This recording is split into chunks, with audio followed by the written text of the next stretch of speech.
ఉమ్మడి వరంగల్ జిల్లా వ్యాప్తంగా ఇంటర్ పరీక్షలు జరుగుతున్నాయి. ఉమ్మడి జిల్లాలో మొత్తం 130 పరీక్షా కేంద్రాల్లో ఎగ్జామ్స్ నిర్వహిస్తున్నారు అధికారులు. విద్యార్థులకు 5 నిమిషాల ఆలస్యమైన పరీక్షకు అనుమతి ఇచ్చారు ఇన్విజిలేటర్లు. సీసీ కెమెరాల పర్యవేక్షణలో పరీక్షలు జరుగుతున్నాయి.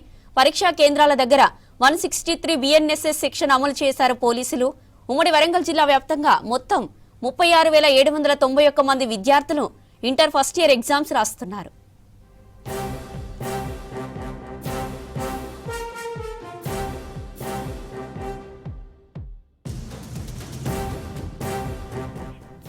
రైట్, ఇక ఇంటర్ ఎగ్జామ్స్ కి సంబంధించిన మరిన్ని డీటెయిల్స్ మనకి కృష్ణమోహన్ లైవ్ ద్వారా అందిస్తారు.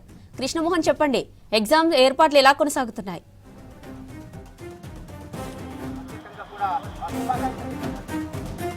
జ్యోతి, ప్రస్తుతం అయితే విద్యార్థులంతా కూడా పరీక్షా కేంద్రానికి చేరుకున్నారు. లోపల హాల్లోకి కూడా వెళ్ళిపోయారు. ఈసారి తొందరగానే విద్యార్థులంతా కూడా ఈ పరీక్షా కేంద్రాలకు రావడం కనిపించింది. అయితే గతంలో 1 నిమిషం నిబంధన విద్యార్థులకు ఇబ్బందిగా మారేది, కానీ 5 నిమిషాల వెసులుబాటు కల్పించారు. అయితే మనం ఉదయం నుంచి కనుక చూస్తే 9 గంటల నుంచి, అంటే ప్రస్తుతం 5 నిమిషాల నిబంధన కూడా పూర్తయింది. దీంతో ఇంటర్మీడియట్కి సంబంధించినటువంటి ఎగ్జామ్ సెంటర్లకు సంబంధించినటువంటి గేట్లన్నీ కూడా క్లోజ్ చేశారు. కేవలం విద్యార్థులను మాత్రమే అలౌ చేశారు. అయితే మనం ఉదయం నుంచి, అంటే ఈ 5 నిమిషాల నిబంధన కూడా చూస్తే ఇవాళ చాలా తక్కువ మంది అట్లాంటి సమయాన్ని వినియోగించుకున్నారని చెప్పచ్చు. దాదాపుగా విద్యార్థులంతా కూడా ఇన్ టైంలోనే వాళ్ళంతా కూడా చేరుకున్నారు.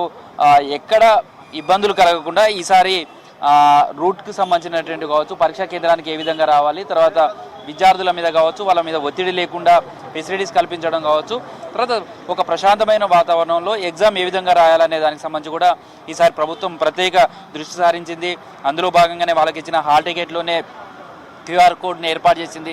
దాన్ని స్కాన్ చేస్తే వాళ్ళ పరీక్షా కేంద్రం రూట్ తెలవడానికి కావాల్సినటువంటి అవకాశం కల్పించింది. తర్వాత పరీక్షా కేంద్రాల దగ్గర కూడా అన్ని సీసీ కెమెరాలతోటి అనుసంధానం చేశారు. ఆ సీసీ కెమెరాల అనుసంధానంతో మొత్తం కమాండ్ కంట్రోల్ రూమ్, హైదరాబాద్లో ఉన్నటువంటి కమాండ్ కంట్రోల్ రూమ్కు దీన్ని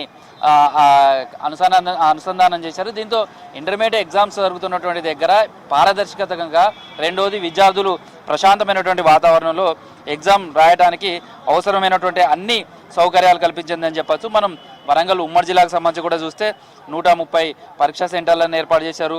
ఈ పరీక్షా సెంటర్లలో ఎక్కడ ఇబ్బందులు కలగకుండా కూడా ఏర్పాట్లన్నీ కూడా చేశారని చెప్పచ్చు. అయితే విద్యార్థులంతా కూడా ప్రస్తుతం అయితే పరీక్షా హాల్కు వెళ్ళారు, ఎగ్జామ్ రాస్తున్నారు. ప్రశాంతంగా ఎగ్జామ్ ప్రారంభమైందని చెప్పచ్చు. అయితే మనం వరంగల్కి సంబంధించినటువంటి ఉమ్మడి జిల్లాలో 130 పరీక్షా కేంద్రాలు ఏర్పాటు చేశారు. 12 గంటల వరకు కూడా పరీక్ష జరుగుతుంది. ఫస్ట్ ఇయర్కి సంబంధించి మొత్తం 36,791 మంది విద్యార్థులు పరీక్ష రాయనున్నారు. జ్యోతి, ప్రస్తుతం అయితే పరీక్షా సెంటర్ల దగ్గర పోలీసులు భారీ బందోబస్తు ఏర్పాటు చేశారు. సేమ్ టైంలో పరీక్షా కేంద్రాల సమీపంలో కూడా జిరాక్స్ సెంటర్లు కావచ్చు, బుక్ స్టాల్స్ కావచ్చు, అవన్నీ కూడా క్లోజ్ చేయించారు. ఇటు తల్లిదండ్రులకైతే ఆతృత ఉంటుంది. ఆ ఆతృత విద్యార్థుల మీద కూడా ఒత్తిడి కలగకుండా ఏ విధంగా వాళ్ళు సన్నద్ధం కావాలి, దానికి సంబంధించి కూడా ఇప్పటికే అధికారులు కావచ్చు, వాళ్ళంతా కూడా అనేక కౌన్సిలింగ్ సెంటర్ ఏర్పాటు చేశారు కాలేజీలలో. ఈసారి పరీక్షలకు సంబంధించినటువంటి ఉత్తీర్ణత మరింత మెరుగైనటువంటి ఉత్తీర్ణత వచ్చే విధంగా కూడా ఈసారి విద్యార్థులను కావాల్సినటువంటి సూచనలు కావచ్చు, వాళ్ళకు ఫెసిలిటీస్ అన్ని కూడా కల్పించారు. ప్రస్తుతం అయితే వరంగల్ ఉమ్మడి జిల్లాలో ఇంటర్మీడియట్కి సంబంధించినటువంటి పరీక్ష ప్రశాంతంగా ప్రారంభమైందని చెప్పుకోవచ్చు. Jyoti. Right Krishnamohan, thank you.